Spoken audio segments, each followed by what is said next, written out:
So, first of all, it's a great honor for me to be back in Mexico City amongst all of you. Uh, there's familiar faces in the audience, there's also new ones, and then to be in this beautiful museum, a space that holds memory, resilience, richness of the many cultures that have shaped this country and continue to inspire the world. So we meet at a time of profound global turbulence. I think we're seeing wars happening, intensifying, proliferating, and every day, right now in Gaza, we are seeing horrific scenes of unconscionable human suffering. People killed as they queue for food, children dying of starvation, churches and mosques bombed, hospitals destroyed, and entire cities laid to ruin. And at the same time, our planet is just being pushed past its limits.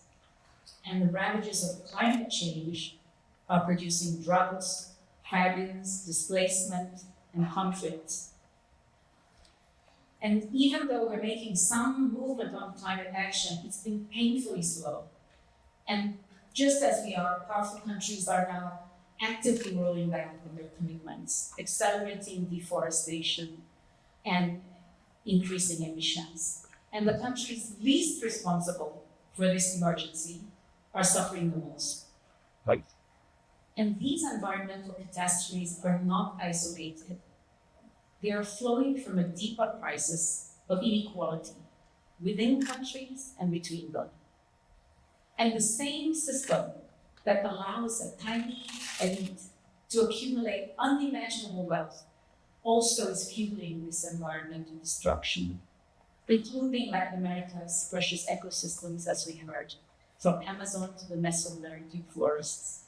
And corporations are prioritizing short-term profits over the long-term health of our planet. Even in places where democracy's future once felt secure, what we are seeing now is democracies devouring themselves. Elections have become a tool for autocrats.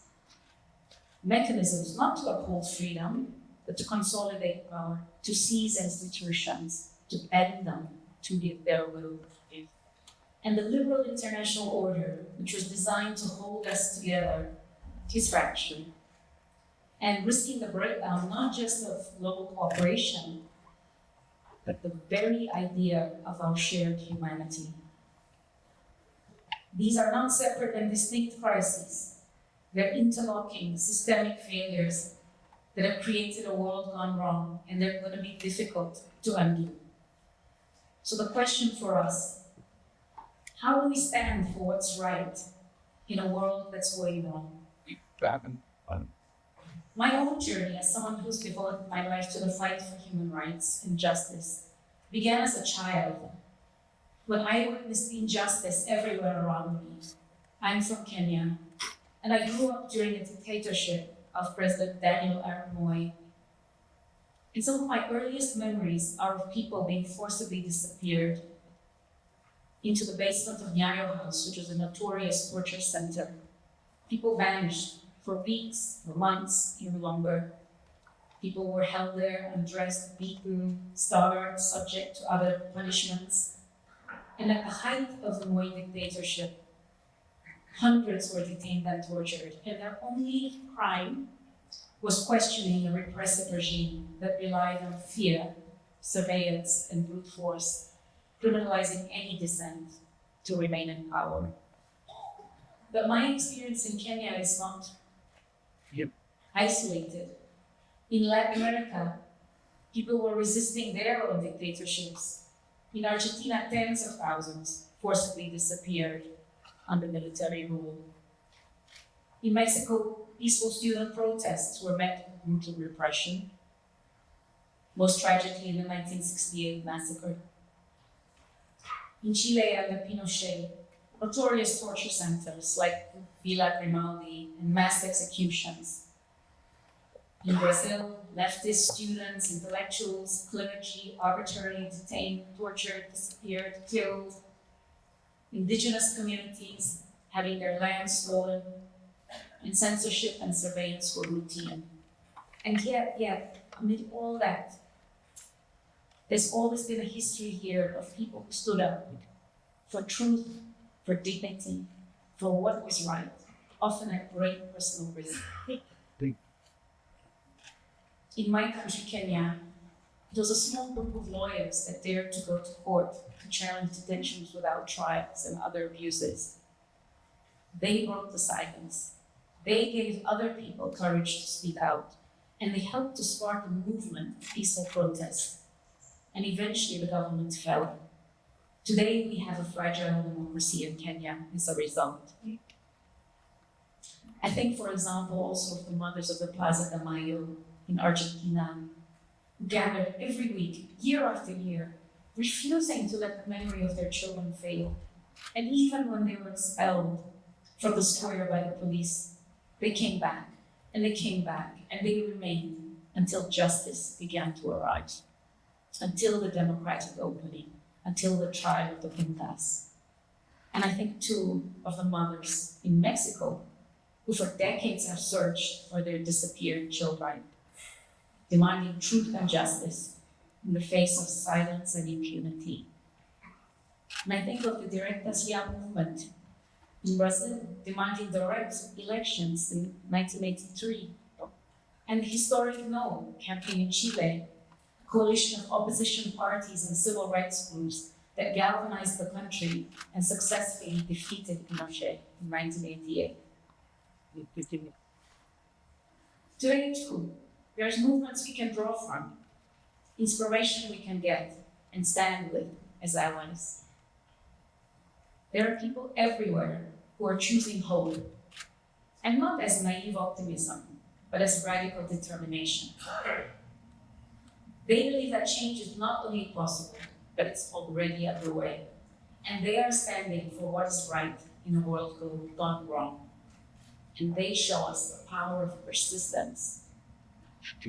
Persistence, that's something that people of Latin America know well. This is a region that's endured colonialism and won liberation, that's lived under dictatorship and overthrown it. And today, it's a home for some of the most vibrant, courageous social movements that we are seeing in the world. Standing here in the Museo Nacional de Antropology, surrounded by the memory and legacy of the many peoples who have resisted erasure, we're reminded. Struggle for justice is not new, and it's woven into the fabric of this continent's history. And at the heart of these movements are women and young children. And I see it when I travel around Latin America. I've met young activists in Colombia who were blinded by pellets that were fired by anti-riot police into their faces. And they've turned their pain into purpose to campaign for reforms against police brutality. I've seen it when I meet feminist movements that are swept across Latin America over the last decade, driven by a fearless resolve. I want to pay tribute to all these women who've taken to the streets in Mexico, Argentina, Peru, Puerto Rico, and beyond as part of the Unidos Menos. It's a movement against feticide. And this powerful display of solidarity across the region told women they were not alone. But more than that, inspired mobilizations across the world, and it gave feminist campaigners the strength that collectively they had the power to end impunity for violence against women. And that chant, Ni una menos, we found it being said in Italy, in Spain, in Turkey, and gave a common language to put a name to the injustices committed against women and to demand accountability. So women have played a crucial role in redefining gender violence, in forcing others to finally see this is not just some private matter, this is not just a set of isolated crimes, it's a global structural and political crisis that cannot go on. It's that kind of persistence. We also see it in the Marea Verde, the green wave, that showed how strategies of community organizing, mass mobilization, and legal advocacy can be combined to secure wins for abortion rights, whether it was through the referendum in Argentina, or the rulings of the Constitutional Court in Colombia, and the Supreme Court in Mexico. Because if a woman cannot control her body, she cannot control her life. As President Claudia Sheinbaum has said, this is the time for women. Women have arrived to invoke her words, to shape our destiny, to lead the way by standing for what's right in a world going wrong. And I want to congratulate you, the people of Mexico, on the election of the first woman to the highest office, first in 200 years. It was a day that was special for me as well. On that same day, I became the first woman ever to lead Open Society Foundations after 40 years. And last year, the year of unprecedented elections globally, has been described by some as a year when strongmen came to power, as in the United States, or continued to cling to it, as in India or Venezuela. That's only a partial picture. In Southern Africa, Namibia also elected its first female president. And more than that, it's now the only country in the world that also has a woman as vice president and a woman as Speaker of Parliament. In Mexico, the constitutional reform commitment to parity in everything, it's one of the most ambitious gender equality efforts globally. And the fact that you are required to have gender parity in top positions across the executive and judicial branches, we're seeing those results. 13 women governors out of a total of 23 states, quite incredible. And it's not just about putting women in positions. This leadership matters. It's not just to say about diversity or representation.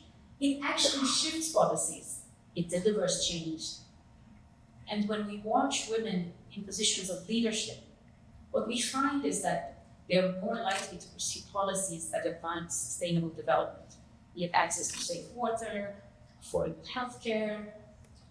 They're also more likely to create greater inclusivity when it comes to political participation, and also to put into place stronger protections for human rights. And research even shows overall economic performance improves when women bring their unique experiences to policy making. So in recent years, elected women leaders here in Latin America, they've shown us how women's leadership can deliver meaningful change. So at Open Society, we are trying to partner with these women. For example, with Clara Brugada, now mayor of Mexico City, in creating the first comprehensive care system, Utopias projects that promote gender equality, reduce violence against women, strengthen social inclusion. These projects have been recognized as a national model here in Mexico, and we are supporting their expansion as part of Brugada's broader mayoral agenda for Mexico City. We want to see social justice and urban equity prioritized through ambitious initiatives such as these. And these don't just come as mere milestones. They're a result of decades of feminist organizing. They don't come from elite consensus. They come from grassroots mobilization. Women's leadership is driven from the ground up, from women on the front line of change in their communities, and they produce new leaders. I saw this also in Colombia at the Afro Women in Power Forum in Cali, where I had the honor to meet hundreds of Afro-descendant and indigenous feminist leaders. It's impressive. And at Open Society, that's how we see change happen. We don't see it as a gift bestowed from above. We see it as a product of persistent struggle that's waged from the ground up. And from there, it reaches the national level. And it goes on to create change regionally. And ultimately, we see that change globally. Our work in Latin America, Africa, Asia, it centers around communities that have long been marginalized and excluded, but bear the great consequences for systemic crises. In many of these contexts, we've seen women and youth as the drivers of change. We also support and protect human rights defenders who come under attack. More specifically, we're finding women and environmental defenders are the ones that are being attacked the most right now. And we need to help them to continue their work, help them to find sanctuary in places in their own countries so that they can resume their campaigns for justice. The work we do on the safety of communities is also part of open society. It's necessary work to ensure that people are safe and they're able to continue to secure their rights. And we work with young people who've been targeted with violence during protests and marginalized communities who are discriminated, women, racial and ethnic minorities, and LGBTQ communities that are falsely targeted during public safety campaigns run by governments. And in places where there's conflict and resource curse, like in Africa, our work centers again on women and young people, leveraging local knowledge to make the best decisions for their communities. And our investments to promote democratic practice across Latin America, Africa, Asia, build on the progress of democratic movements that are rallying against poverty, inequality, austerity, corruption, police brutality, unemployment, land dispossession, and extraction as exploitation. At a time when many fear that democracy is being rolled back, that authoritarian excesses have become routine, that institutions are being assaulted or hollowed out, what we see at Open Society, we see the fight back. Yes, the world has gone wrong, but there are many, many people across this globe working to make it right. They are bringing down oppressive and discriminatory structures that have held all of us back. They are reimagining their societies, and they are pursuing aspirations for a more just and equitable world for all of us. Okay. In Kenya, young people who are proudly identifying themselves as Gen Z have been at the heart of protest movement against unjust taxes and have become a powerful movement for economic justice. In the face of extreme brutality from the police, they've shown courage and they've stood by their principles. More interestingly, they're showing us different ways of organizing. They're organizing in the digital space. They're leaderless. They come out to the streets when they need to. And even when they're tear gas, killed, or abducted, that violence does not deter them. It only hardens their resolve. And they forge this rare unity that leaves behind the politics of an earlier generation that was defined by ethnicity and regions. We see young people shunning traditional political parties and seeking out new platforms. I was in Senegal just last week, where democracy is being reclaimed after an election that was nearly stolen from them. In a country that had never had a military coup, there was a danger that their democracy would be disrupted. A president who had started with great optimism decided to overstay his welcome for a third term. And when he saw that his unpopularity was becoming evident in the streets, they tried to stop and postpone the elections. And defying an intense wave of repression, protests crushed, opposition leaders jailed, activists tortured. They joined hands with lawyers, trade unions, civil society, teachers, fisherfolk. They went to the courts. They got a ruling saying the move was unconstitutional. The elections went ahead. He was swept out of power. In Sri Lanka, those women who sparked peaceful protests against economic crisis that had been inflicted on them by a ruling family with a record of corruption and brutality. The people of this island united in their cause for economic and social and political justice. They didn't just want to be lifted out of the deep debt that their country was being crushed by. They also wanted to see the wounds of our past civil war healed. Elsewhere in South Asia, a region that represents the quarter of humanity, young people also rose up in Bangladesh. The first steps were taken by unarmed students that shattered the wall of fear that had stood in the way. They too withstood the repression to bring down single-family rule that had dominated their lives, accumulating wealth for itself at the cost of the country and sustaining itself in power through disappearances and torture. We've seen it in Latin America too. In Chile, youth-led protests against inequality helped bring a new generation to power. including President Boric. And in Guatemala, indigenous leaders and young people from the Primavera movement defended democracy when it was under threat. That's what brought President Arevalo into office. So this is not just to idealize the youth, that so often happens, but these movements have disrupted the status quo. They've offered a path to meaningful change. Where it goes has yet to be charted, and there's many complexities in all of this engagement. Young people have differences too. Some embrace activism, others navigate just survival in economies that exclude them. Others are skeptical of democracy altogether. So activism alone does not create change when governments are unresponsive. And sometimes we see frustration, disengagement, even support for alternatives that actually are authoritarian as a response. But in that, there are openings, and I think those openings can be widened further. The fragility strengthened and light shined through the darkness. And that's where I feel friends of open society values, that's where we come in. The fight for democratic values and ideals, for human rights, for justice. It's also a fight for equity. Unless all people share in their country's wealth and enjoy some measure of not just political equality, but also economic equality, then the door to authoritarianism is left open. So we must fight for societies that exist not only in form, but that also deliver in substance jobs, safety, healthcare, housing, education, social protection. As people defend their civil and political rights, they need to be able to realize their economic and social rights.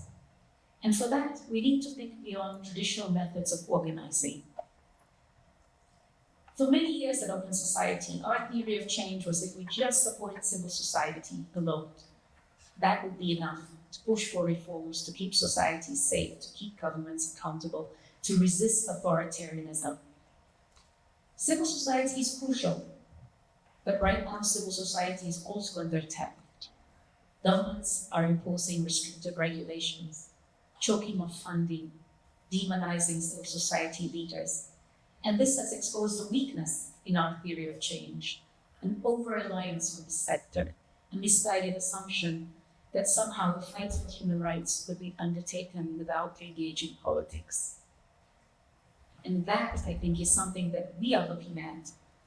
Again, we need to reach out and are reaching out to a wider range of allies to work with civil society and also with communities, with social movements, experts, political actors, and like-minded governments, where we find them in Latin America, to support important reforms. Latin America is known for having among the highest levels of inequality anywhere. And this is the legacy of a neoliberal experiment that championed deregulation, tax cuts, shrinking of the state to create an economic system that prioritized the profits of people. And this ideology of market fundamentalism, the belief markets left on their own will solve us all our problems, is actually had the opposite. It's exacerbated the crisis of exclusion, precarity, and insecurity. And it's through these crises that we see the erosion of faith in democratic governance. The momentous elections in recent years in Brazil, Chile, Colombia, Guatemala saw that far-right or authoritarian-minded leaders were kept from power. But to be able to maintain this, to grow coalitions, to build this out through the region, we're looking at the ways in which indigenous and Afro-descendant ideas are one you hear, and the ways of living people and planet together. How can we support that to address people's demands for lives of dignity?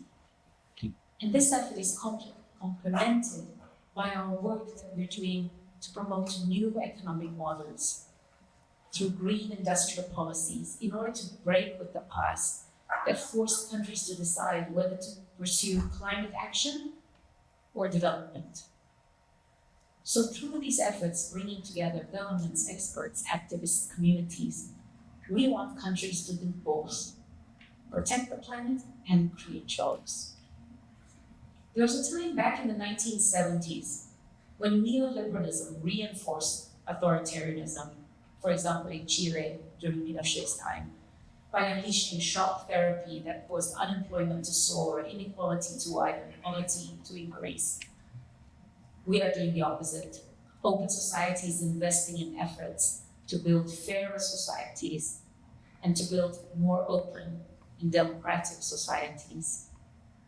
And everywhere we go, where open markets were seen as the path to democratization, what we are seeing is creating widening inequality and democratic backsliding.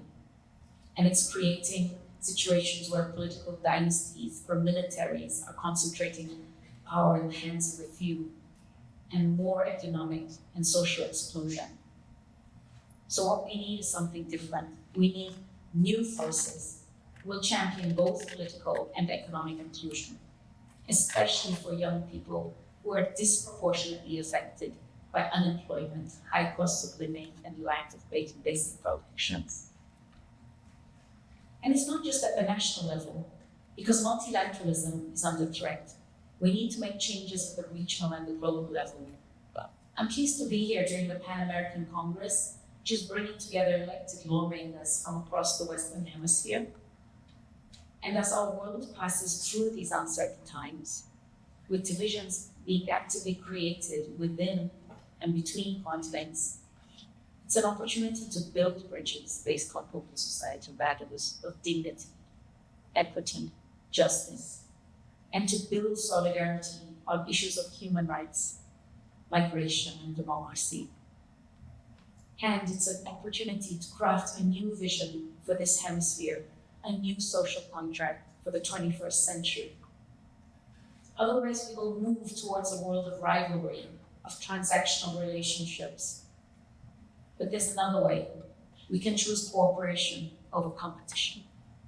We can work together on shared concerns and not cede ground to divisive us. At Open Society, we're also supporting countries and regions who are working together across continents to find solutions for humanity's common challenges, be it debt, which many developing countries are being crushed by, the climate crisis, for which those who are the least responsible are being forced to pay the highest price, international justice, where countries are rallying together to take action against grave violations of international law, and trade policies that actually impoverish people actively, or creating collective bargaining blocks so that countries can negotiate equitable deals on their country's wealth. 80 years ago, at the end of the Second World War, we saw the construction of an impressive and important network of norms, rules, institutions to promote peace, security, development, human rights. That's the liberal international order. It marked a break from the past. It led to the creation of the United Nations, the Bretton Woods institutions, and the adoption of the Universal Declaration of Human Rights, which saw each and all of us as humans. And it's a commitment from the UN to address global poverty. As scholars have shown, Mexico was not just a passive recipient of these global rules. It was a key architect in demanding a more inclusive and just international order. From calls for economic sovereignty, proposals for fairer development financing, it was countries like Mexico that helped lay the groundwork for multilateralism, that reflected the priorities of the global South. But as we know, the liberal international order itself has flaws. It formalized the privilege of the most powerful states, and in doing so, it excluded the voices of many, particularly the countries that were coming out of colonialism at that time. So definitely there are inequities built into it, perpetuated by it. But it did advance one important open society idea that we should not let go of. That all people are equal and that their fate is humanity's shared concern. All people are equal and their fate is humanity's shared concern. And as the international order fractures, that idea is now at risk too. The world we're in is changing fast. A unipolar moment when the US had unrivaled power and reach, it's close. We're already living in a G20 world, which includes Mexico, Brazil, Argentina. We're no longer even in a G7 world. And the BRICS countries have a cumulative GDP that is higher than that of the G7. And together they represent nearly half of humanity. So things are shifting. It's not clear what will come next. We could see a bad transition. It's volatile, prolonged, chaotic, dangerous, more complex. But it's not so simple as just open societies versus closed ones. Many countries now don't even fit into either category. And the challenge has become, it's more than just stopping open societies from closing and opening societies that are closed. This is a more complex world. It's going to be a world where standing for what's right, those open society values, is harder, but even more necessary. We could see the emergence of a multipolar world where different powers stake their claims. We would see a world where it's all carved up into spheres of influence and powerful states dominate their regions, and smaller, weaker countries are abandoned to their fates.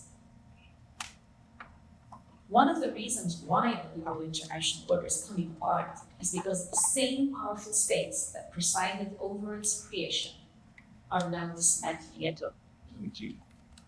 Hypocrisy is too thick.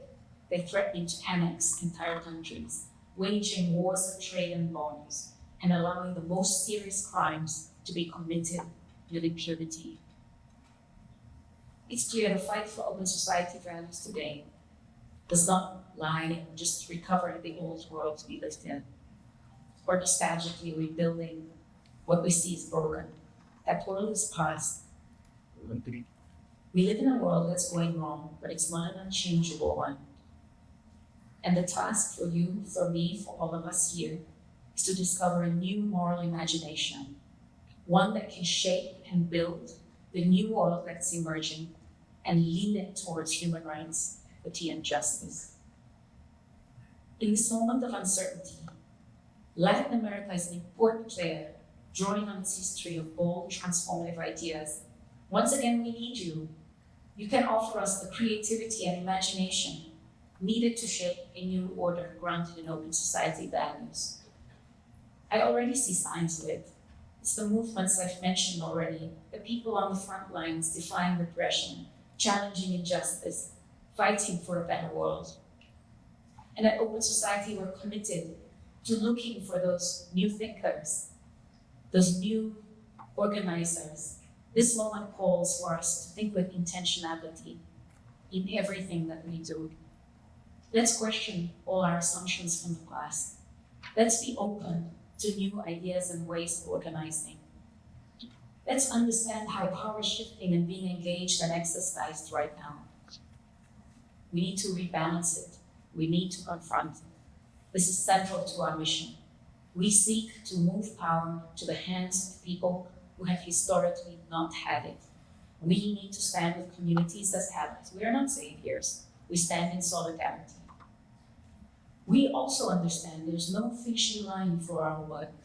We're not going to be reaching a point where we close our doors and go home.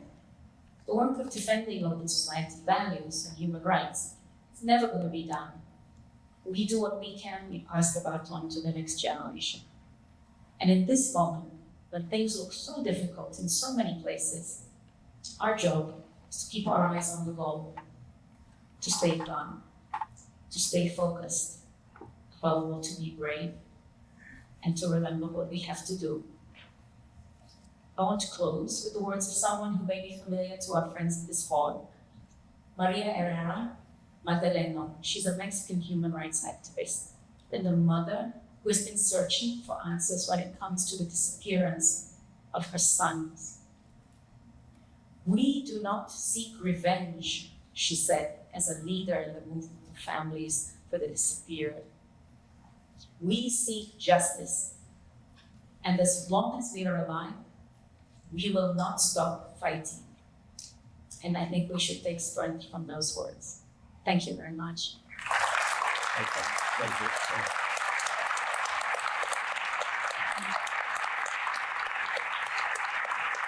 Thank you.